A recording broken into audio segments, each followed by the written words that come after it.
What's up, YouTube? Sorry, I got the heater on. It's a little chilly in here this morning with the rain going on and stuff. So let me show you what we're working on today. This is more Supra content, and I'll explain what's going on. As you can see, we got the back of it raised up. You got the fuel lines down. You got the fuel filter apart. So let me explain to you what was going on and what we're doing. So these fuel cells have a mesh style stuff in them that keeps the fuel from sloshing.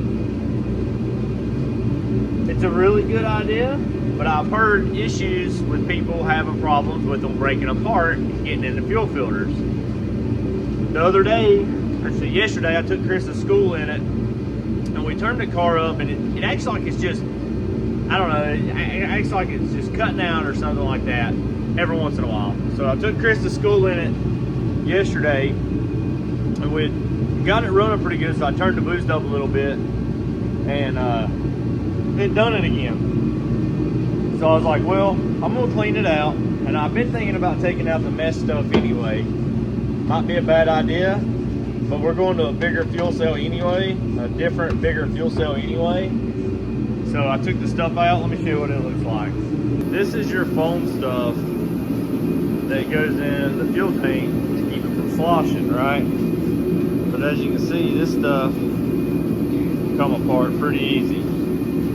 So that was in the bottom of my fuel cell. Obviously it's ripped a little bit for me, but it was in the bottom of my fuel cell, and we took it out. So there's nothing else in there. You can't really see down in there real good, but anyway, there's nothing else in there. It is what it is. They took the fuel filter apart. Look what's inside here. What in the world?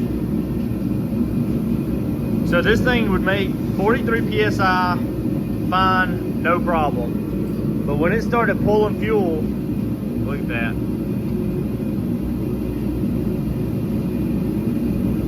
When it started pulling fuel and started making boost, it would go to like, it should go, you know, 1 pound of fuel pressure per pound of boost, roughly what it should be, 1 to 1. So once it started making some boost, it would get up to 51, 52 PSI fuel pressure, and then it would just drop fuel pressure, the car would go lean. So we decided to do all this. So we're gonna take this apart. Actually, we already took it apart. We're gonna clean everything out. We'll clean it out real good. I'm gonna put everything back together in it, and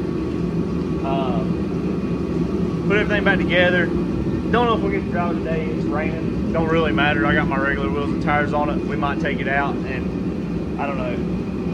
Making boosts in the rain, not a good idea, but it is what it is. We'll see what happens. If it starts to dry up someday, maybe we'll take it for a ride. But I'm gonna clean this up, and we'll hopefully take it for a ride. But that's a little touch base of what we got going on. We was going to try to get it ready for a car show. I'm gonna go ahead and paint the hood and stuff today, or this week, for the car, but they moved the car show to June 1st, so we're not going to do that today.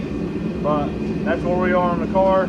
It's running good, it idles good, the drivability is great on it, and it was making boost, but it was acting like it was either cutting out, losing fuel, is like it's just running out of fuel, or it was having an ignition cut. It would just lay over.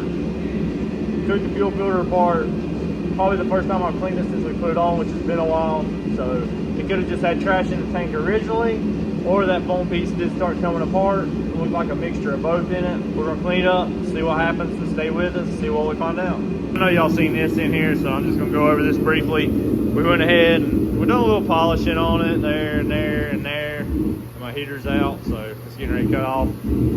But we did brakes front and back, and when somebody done the brakes on this thing, the last time, this reservoir right here, it goes up underneath, hold on, it goes up underneath this exhaust right here, and you can't get to that bolt. Well, whoever put this in the last time, the bolt is broke off into this master cylinder. So we're gonna take this master cylinder off and fix that bolt. That bolt's not really holding that much either. The back brakes wasn't working on this thing, so we're gonna fix it. So long story short on that, we did front and back brakes, got everything bled, everything's working properly. We put plugs in it. It runs perfect, but we gotta get that piece fixed before she can come get it. Obviously it's raining, so you know, she ain't gonna get it today anyway, but it is what it is. We'll get that fixed and go from there. I don't know if we're gonna just try to get that bolt out and maybe get some new bolts. Might have to helicoil it or third it, or she might want to put a new one on it. I don't know. But anyway, let's get back to work on this thing, get it cleaned out, get it put back together.